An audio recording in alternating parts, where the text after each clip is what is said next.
चलिए दोस्तों, स्वागत है आपका एक और ज़बरदस्त वीडियो में। दोस्तों ये वीडियो बहुत इंटरेस्टिंग होने वाली है क्योंकि इस वीडियो में मैं बताने वाला हूं कि फ़ोन में वर्चुअल रैम क्या होती है, क्या सच में ये फ़ोन की परफॉर्मेंस को इम्प्रूव करती है। दोस्तों देखा जाए तो वर्चुअल रैम का कंसेप्ट कोई नया कंसेप्ट नहीं है, ये पहले से ही लैपटॉप में यूज़ होती आ रही है, लेकिन पिछले कुछ सालों से वर्चुअल रैम अब आपको स्मार्टफोन में भी देखने को मिलती है। आजकल मार्केट में जितने भी ब्रांड के फ़ोन आते हैं जैसे सैमसंग, ओप्पो, रियलमी, शाओमी या फिर जो वीवो, इन सभी के कुछ फ़ोन में आपको वर्चुअल रैम ज़रूर देखने को मिलती है, लेकिन शायद गूगल के ही ऐसे स्मार्टफोन हैं जिनमें आपको वर्चुअल रैम अभी तक किसी फ़ोन में देखने को नहीं मिली है। दोस्तों जो अलग अलग स्मार्टफोन ब्रांड हैं उन्होंने वर्चुअल रैम का नाम अलग अलग रखा है। जैसे जो टेक्नो के फ़ोन होते हैं उनमें इसको मेमोरी फ्यूज़न बोलते हैं, वीवो में वर्चुअल रैम ही बोलते हैं, जो सैमसंग के फ़ोन है उसमें रैम प्लस बोलते हैं, रियलमी के फ़ोन में डायनामिक रैम एक्सपेंशन बोलते हैं, ओप्पो में इसको रैम एक्सटेंशन बोलते हैं, और जो दूसरे ब्रांड हैं उनमें भी वर्चुअल रैम को अलग नाम से जाना जाता है।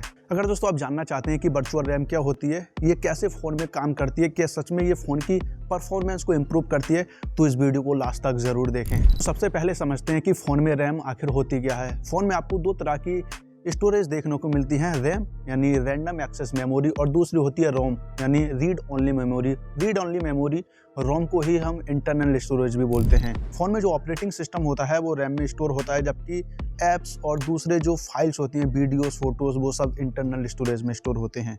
फ़ोन में रैम कैसे काम करती है इसको समझने के लिए एक एग्जांपल समझिए। आप किसी लाइब्रेरी की टेबल पर बैठे हैं, जिस टेबल पर आप बैठे हैं उस टेबल को आप रैम मानिए, और जहां पर सभी बुक स्टोर की गई हैं उसको आप इंटरनल स्टोरेज मानिए। अगर आपका कोई बुक पढ़ने का मन कर रहा है तो सबसे पहले आपको बुक स्टोर जाना पड़ेगा, वहाँ से बुक लानी पड़ेगी, जिसमें थोड़ा बहुत समय ज़रूर लगेगा। जब एक बार आप बुक को ले आएंगे, अपनी टेबल पर रख लेंगे, फिर आप उस टेबल पे से उठा के उस बुक को कभी भी पढ़ सकते हैं, जिसमें जो समय है वो बहुत कम हो जाएगा और आप इजीली उस बुक को एक्सेस कर सकते हैं, ओपन कर सकते हैं। ठीक ऐसे ही रैम काम करती है फ़ोन में। अगर आप फ़ोन में किसी एप्लीकेशन को पहली बार ओपन करते हैं तो वो एप्लीकेशन डायरेक्टली आपकी इंटरनल स्टोरेज से ओपन होती है। जब आप एक बार उस एप्लीकेशन को ओपन कर लेंगे तो वही एप्लीकेशन आपके रैम में स्टोर हो जाती है। अगर आप दोबारा से उसी एप्लीकेशन को ओपन करते हैं तो वो एप्लीकेशन डायरेक्टली रैम से एक्सेस हो जाएगी, जिससे वो फास्ट ओपन हो जाएगी आपके फ़ोन में। अगर आप किसी फ़ोन में मल्टीपल एप्लीकेशन एक साथ यूज़ करते हैं तो वो सभी एप्लीकेशन फ़ोन की रैम में स्टोर होते हैं और डायरेक्टली वहीं से एक्सेस हो जाते हैं। दोस्तों इसीलिए कहा जाता है जिस फ़ोन में जितनी ज़्यादा रैम होगी, मल्टीटास्किंग उतनी ही अच्छी हम लोग कर पाएंगे उस फ़ोन पे, और एक साथ बहुत से एप्लीकेशन यूज़ कर पाएंगे। दोस्तों बात करते हैं वर्चुअल रैम के बारे में। अगर आप रैम के बारे में समझ गए हैं तो मुझे उम्मीद है कि आपको वर्चुअल रैम बहुत आसानी से समझ आ जाएगी। वर्चुअल रैम में रैम वही है जो मैं आपको इस वीडियो में पहले बता चुका हूँ। नॉर्मली फ़ोन में फिजिकल रैम अवेलेबल होती है, लेकिन वर्चुअल के केस में ऐसा नहीं होता है।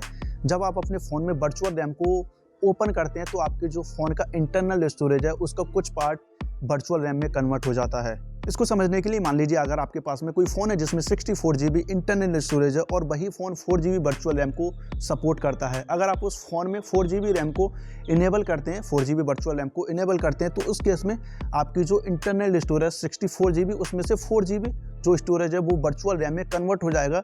तो इससे आपके फ़ोन में 4 GB वर्चुअल रैम हो जाएगी और इंटरनल स्टोरेज केवल 60 GB ही बचेगी। दोस्तों बात आती है कि सच में वर्चुअल रैम फ़ोन की परफॉर्मेंस को इम्प्रूव करता है। इसको समझने के लिए सबसे पहले समझते हैं कि वर्चुअल रैम किस तरह के फ़ोन में हमको मिलती है। जब कोई ब्रांड बजट सेगमेंट में यानी अंडर 10,000 के करीब फ़ोन लॉन्च करता है तो जनरली उसमें हमको 3 या 4 GB रैम देखने को मिलती है। कम रैम वाले स्मार्टफोन की मार्केटिंग करना ब्रांड के लिए थोड़ा सा चैलेंजिंग होता है।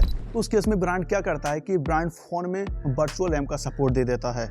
मान लीजिए कोई ब्रांड किसी फ़ोन को 332 GB में लॉन्च करता है और उसी फ़ोन में आपको 3 GB वर्चुअल रैम का सपोर्ट भी देता है। देखा जाए तो फ़ोन में 6 GB रैम हो जाती है, और इसी 3 GB वर्चुअल रैम का फ़ायदा उठाकर ब्रांड उस फ़ोन की मार्केटिंग 6 GB वाले फ़ोन की तरह करता है, जो देखने में काफ़ी इंप्रेसिव लगती है और ग्राहक को अपनी तरफ अट्रैक्ट भी करती है। मैंने वर्चुअल रैम को टेस्ट करने के लिए Redmi 12 फ़ोन को यूज़ किया है। इस फ़ोन में 4 GB वर्चुअल रैम का सपोर्ट मिलता है। सबसे पहले मैंने बिना वर्चुअल रैम को इनेबल किए इसमें मल्टीटास्किंग करके देखी तो 20 एप्लीकेशन में यूज़ कर पा रहा था। जैसे ही 20 से ज़्यादा ओपन कर रहा था तो फ़ोन ऑटोमेटिकली एप्लीकेशन को किल कर दे रहा था। उसके बाद मैंने सोचा कि इस फ़ोन में वर्चुअल रैम है उसको इनेबल किया जाए। मैंने उसको इनेबल किया और इनेबल करने के बाद भी मैं 20 ही एप्लीकेशन यूज़ कर पा रहा था फ़ोन में, यानी वर्चुअल रैम का कोई भी फ़ायदा मुझको नहीं दिखा। 20 एप्लीकेशन से ज़्यादा ही मैं ज़्यादा एप्लीकेशन यूज़ कर रहा था, ओपन कर रहा था, फ़ोन ऑटोमेटिकली एप्लीकेशन को किल कर दे रहा था।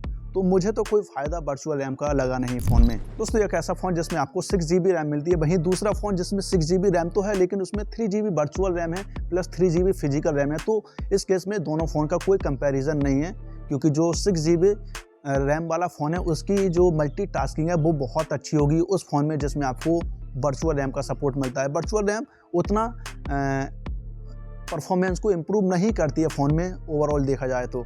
अगर आप अपने लिए कोई फ़ोन ले रहे हैं तो ये सोच के बिल्कुल ना लें कि इस फ़ोन में आपको 4 GB या फिर 8 GB वर्चुअल रैम का सपोर्ट मिलता है। वर्चुअल रैम आपके काम नहीं आने वाली है, ये फ़ोन के परफॉर्मेंस को या फिर मल्टीटास्किंग को इम्प्रूव नहीं करने वाली है। दोस्तों मैं उम्मीद करता हूँ कि वर्चुअल रैम के बारे में मैंने आपको जो भी बताया होगा वो आपको समझ आया होगा। अगर आपके अभी भी कोई डाउट है तो कमेंट बॉक्स में कमेंट करके ज़रूर लिखें। वीडियो पसंद आई हो तो वीडियो को लाइक करें, शेयर करें, चैनल को सब्सक्राइब करना बिल्कुल ना भूलें और मैं आपसे मिलता हूँ अगली वीडियो में।